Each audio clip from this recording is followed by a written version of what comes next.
여드름 겨우 진정시켜도 맨날 흔적 남기고 가서 아주 미치겠죠. 얼굴도 괜히 더 지저분해 보이게 만드는 붉은기, 색소 침자, 그리고 흔적까지 각각의 차이를 모르고 그냥 남들이 좋다는 거 무작정 발라봤자 아무 효과도 없고 관리도 다 다르게 들어가야 되니까 오늘 구분하고 관리하는 법까지 공짜로 싹 다 알려드릴 거니까 일단 구독 좀 하고 보셔요. 일단 여드름 자국에 대해서 얘기하기에 앞서서 일단 이건 기본 중에 기본이지만 여드름은 절대 손으로 짜지 마세요. 손으로 짜면 염증이 오히려 더 커질 수도 있고 상처를 악화시키고 흉터까지 남길 수 있으니까 손으로 하지 말고 알코올 솜으로 소독 쓱 해주고 란셋으로 찌른 다음에 압출기로 고르만 쏙 짜야 흉터 안 남기고 관리가 가능하니까 여드름 압출은 이렇게만 관리하시면 되니까 알고 계셔요. 여드름을 짜거나 피지 관리를 제때 못했을 때 크게 세 가지 자국이 남기는데 제가 관리 난이도 순으로 알려드릴게요. 일단 가장 먼저 붉은 자국. 이건 여드름 염증이 생겨서 피부 속 혈관이 확장되어 생긴 붉은색 자국이에요. 피부 재생과 혈류 회복에 따라서 자연히 몇 주에서 몇 달에 걸쳐서 옅어지는 편이라 이제 난이도는 별 한 개 정도라고 생각하시면 돼요. 그 다음은 이제 갈색 얼룩인데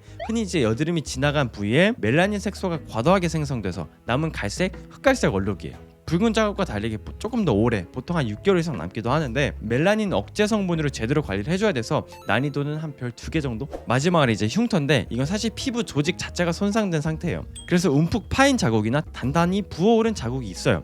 흉터는 자연 치유만으로는 완벽하게 없어지긴 힘들어서 관리 난이도는 별 3개예요. 이건 사실 피부과 시술이 가장 효과적이고 솔직하게 말하면 홈케어만으로는 없애는 데는 좀 한계가 있어요.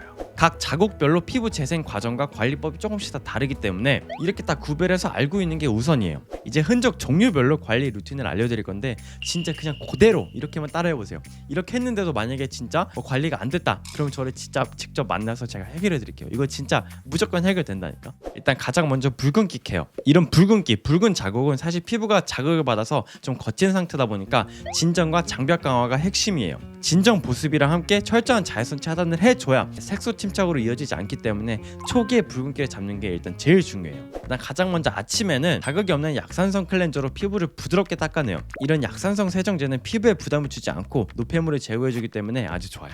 그 다음은 이제 EGF 앰플을 써줄 건데 이런 건 이제 주요 성분이 EGF라서 피부 장벽을 회복시키고 피부 재생을 촉진시켜줘요. 그래서 붉은기의 본질인 혈관 확장을 안정화시켜줘서 붉은기 잡을 때 정말 좋은데 지금도 또 엄청 묽은 편이라 흡수를 위해서 스킨케어 첫 단계에 써주는 게 포인트예요. 그 다음은 이제 장벽 회복 고기능 원액을 넣어줄 건데 이 친구는 유산균 원액이라서 스킨케어 첫 단계에 써주는 게 좋긴 한데 블루드롭보다는 덜 묽어서 저는 두 번째 써주는 게 좋더라고요. 이 친구는 피부 미생물 균형을 회복시켜서 피부 장벽도 회복시키고 강화시켜서 지속적으로 붉은기를 억제해주는 역할을 하거든요. 그래서 개인적으로 블루드롭이랑 픽셀바이옴 조합은 그냥 붉은기 잡을 때 뿐만이 아니라 그냥 피부 컨디션이 안 좋을 때 그냥 빨리 피부 장벽 회복을 시키고 그냥 재생 빨리 시키고 싶다, 이 두 가지 조합은 무조건 써보세요. 이거 진짜 미친 조합이야. 그리고 그 위에 재생 크림을 발라줄 건데 근데 그 전에 붉은기가 유독 오래가는 분들이 있죠. 그런 분들이 이제 장벽 자체가 좀 무너져 있는 상태다 보니까 이럴 때는 장벽 회복이 일단 1순위예요. 그래서 장벽 크림을 발라주는 게 좋은데 제로이드 크림은 자극 없이 발림도 좋고 장벽 회복에 좋은 판테놀 성분도 5%나 들어있어서 장벽 회복 자체를 정말 잘해줘서 저는 이 친구를 정말 꾸준히 쓰고 있거든요.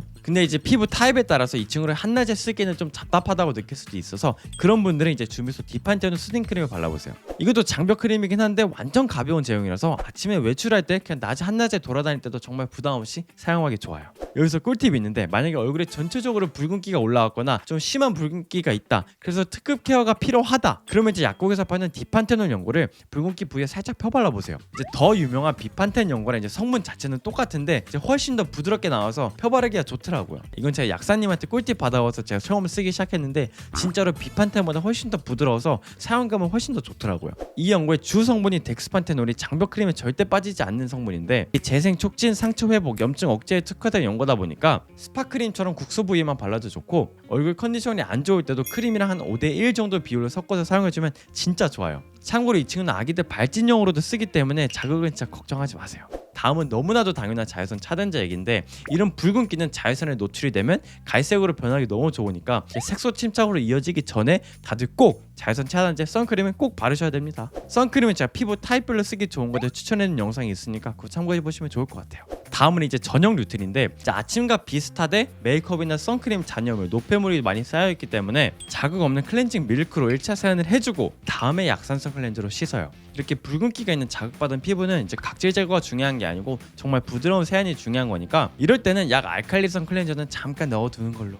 그 다음에 이제 아침이랑 똑같이 EGF 성분으로 재생 성분을 넣어주고 유산균 원액으로 미생물을 회복시켜준 다음에 이제 크림으로 넘어가면 되는데 아침이랑 똑같이 장벽 크림을 발라주면 좋아요. 근데 이제 밤에 잘 때는 우리 피부를 포함해서 우리 몸 자체가 회복을 좀 많이 하기 때문에 저녁만큼은 제로이드 인텐시브 크림 바르시는 걸 추천드릴게요. 왜냐하면 주미소 크림은 이제 진정 성분이 가미된 장벽 크림이라면 제로이드는 조금 더 보습이 되는 만큼 장벽 회복, 재생에 조금 더 포커스를 뒀기 때문에 밤에는 이 친구를 조금 더 이제 보습을 잘 채워주는 게 중요해요. 근데 여기서 회복 성분을 조금 더 넣어주고 싶다. 그럼 아까 제가 말했던 디판탈론 연골이랑 제로이드 크림이랑 한 5대1 비율로 섞어서 발라주면 진짜 이거 개꿀팁이에요. 다들 이렇게 꼭 한 번만 해보시면 제가 진짜 장담하는데 다음날 피부 컨디션이 진짜 말도 안 되게 좋아진다니까. 이제 찐막으로 스파 케어까지 해주는 게 좋은 거 알죠? 노스카나겔도 붉은기 잡을 때 정말 좋긴 한데 만약 이걸로 효과를 잘 못 봤다 하시면 바이오 ODTD 블레미치 트리트먼트 써보세요.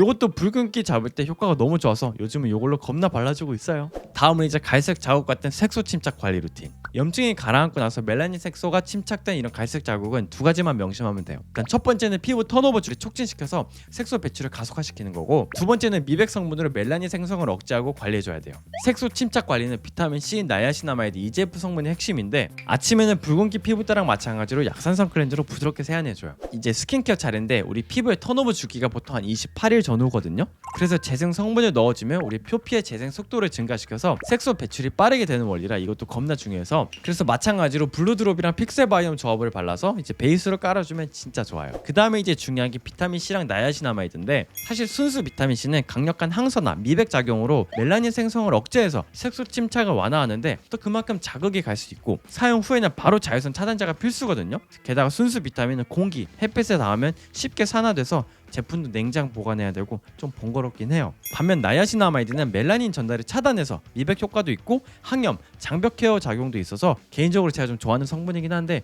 이 친구도 마찬가지로 고함용으로 쓰면 피부 자체에 좀 자극이 있긴 하더라고요. 사실 이 둘의 시너지가 정말 좋긴 해서 같이 쓰면 좋긴 한데, 사실 둘 다 쓰는 게 번거롭기도 하고 제품 보관도 어려울 뿐만 아니라 예민한 피부한테는 좀 자극이 갈 수 있기 때문에 저는 오히려 비타민C 유도체랑 나야시나마이드가 들어간 넘버즈인 5번 글루타치온 앰플을 추천해요. 이 친구는 비타민 C와 나야시나마이드의 안정화된 조합으로 만들어져서 복합적인 시너지를 일으키는데 자극도 없기 때문에 민감한 피부까지도 사용하기 아주 좋을 거예요. 게다가 이 친구는 멜라닌 생성 자체를 차단하는 글루타치온도 들어가 있어서 색소 침착 관리할 때는 제가 무조건 써주고 있는 앰플이에요. 이제 크림을 바를 차례인데, 사실 가을, 겨울에는 저녁에 바르는 것과 마찬가지로 보습이 잘 되는 제품을 낮에도 바르는 게 좋긴 하거든요. 근데 또 봄, 여름에는 무거운 걸 바르면 답답하게 느껴질 수 있으니까 이때는 가벼운 흔적 크림으로 이지엔트리 어니언 뉴페어 겔 크림을 발라줘요. 이전에도 제가 진짜 흔적 관리용으로 추천했던 거 기억나시죠? 이 친구는 멜라닌을 억제해주는 양파추출물 베이스랑 색소 침착 관리할 때 아주 좋은데 비타민 B5인 판테놀까지 들어가서 장벽 관리할 때도 아주 좋은 겔 크림이에요. 이제 당연히 겔 크림이니까 사용감도 아주 좋아서 여름에 흔적 관리용으로 정말 잘 쓰실 건데,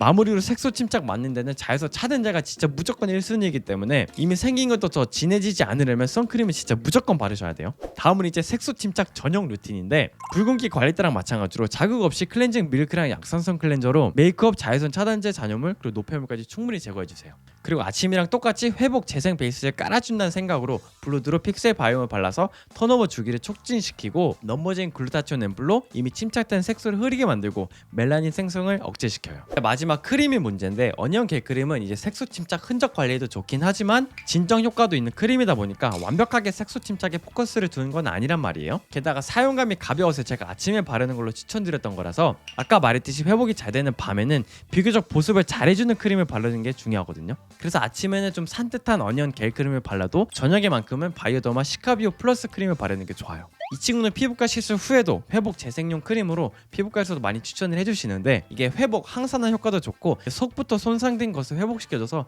색소 침착 관리할 때 아주 좋아요. 게다가 필요할 경우에는 고민 부위에만 스파 크림처럼 바르는 것도 좋아서, 만약에 어니언 겔 크림이나 다른 크림이 조금 더 사용감이 좋아서 그걸 발라도 이 친구는 스파 크림처럼 색소 침착된 부위에만 이제 국소 부위에 바르는 걸로 추천드릴게요. 마무리로 제대로 색소 침착 관리를 하려면 전 개인적으로 멜라토닌 크림을 바르는 걸를 추천드릴게요. 이 친구는 약국템인데 멜라닌 생성 효소를 억제하고 이미 생성된 색소도 탈색하는 히드로키논이 2%나 들어있는 표백 치료제로 나온 거라서 색소 침착 치료할 때는 진짜 이건 무조건 써야 돼요. 색소 침착이 있는 부위에만 밤에 자기 전에 발라주면 되는데 여기서 중요한 건 햇빛을 받으면 색소 침착이 오히려 진해질 수 있어서 아침에는 꼭 세안을 해서 닦아낸 다음에 자외선 차단제로 딱 막아줘야 돼요. 이 과정들이 좀 귀찮다고 생각하실 수 있긴 한데 사실 색소 침착은 붉은기보다 회복이 훨씬 더 더뎌서 보통 한 달 반에서 2달 정도는 지나야 이제 회복된 게 눈에 보이기 시작할 거거든요. 그래서 그냥 조금만 발랐다가 이거 왜 효과가 없지? 이러고 중간에 멈추지 말고 진짜 꾸준히 그냥 참을성을 가지고 계속 바르시는 게 좋을 거예요. 그리고 마무리는 항상 선크림을 발라줘야 되는 거 알죠? 색소 침착 관리할 때는 더 진해지지 않도록 자외선 차단을 제대로 해주는 게 정말 중요하니까 다들 선크림은 무조건 맨날 바른다고 생각하시면 돼요. 마지막으로 대망의 흉터 관리인데 제가 아까 말했듯이 이미 생긴 흉터는 사실 홈케어만으로는 없애는 건 불가능하다고 봐야 돼요. 이건 피부과 시술로도 굉장히 오래 걸리는 작업이거든요. 이제 보통 피부과 흉터 치료는 흉터보다 더 깊은 상처를 만들어내서 이게 온전히 회복되도록 도와주는 건데 이게 진짜 비용도 비용인데 아프기도 진짜 아프고 시간이 진짜 오래 걸려요. 그래서 사실 제일 중요한 거는 흉터까지 가지 않도록 붉은기랑 색소 침착 관리를 제대로 해주는 건데 그래도 이제 여드름 흉터에 대해서 조금 더 알아보자면 이제 깊게 푹 파인 위축성 흉터랑 살짝 튀어나온 비우성 흉터가 있어요. 우선 푹 파인 위축성 흉터는 아까 제가 설명드린 대로 재생 성분이 들어간 제품들로 피부 회복, 재생 어느 정도 유도해서 조금 좋아질 수 있게 만들 수는 있지만 사실 이미 생긴 흉터에서는 드라마틱한 효과를 기대하기는 어렵고 살짝 튀어나온 비우성 흉터 같은 경우는 더마틱스 울트라 같은 연고로 계속 발라주면 크게 부풀지 않도록 도와주고 살짝 어느 정도 좀 작아지게 완화시켜주는 건 있어요. 그래도 사실 좀 줄여주고 옅어지게 해주는 것 뿐이지 완벽하게 제거한다? 이건 진짜 집에서는 불가능한 거다 보니까 다시 한번 강조하지만 이렇게 흉터까지 가지 않도록 하는 게 우리의 최우선 목표다 보니까 아까 제가 알려드린 대로 붉은기 색소 침착 관리를 제대로 해주시면 좋을 것 같습니다. 좋아요. 오늘은 모든 분들의 최대 고민 여드름 붉은기 색소 침착 관리하는 방법을 정말 상세하게 알려드렸어요. 다시 한번 제가 강조하지만 제가 오늘 알려드린 루틴대로만 따라하셔도 진짜 후회 없이 붉은기 색소 침착 관리 제대로 하실 수 있을 거예요. 그럼 오늘 영상 관련해서도 궁금한 점이 있으면 언제든 댓글로 남겨주세요. 제가 또 열심히 답변 드리도록 하겠습니다. 그리고 이번 영상도 도움이 되었으면 좋아요, 구독도 잊으시면 안 돼요. 그럼 다들 조심히 들어가셔요.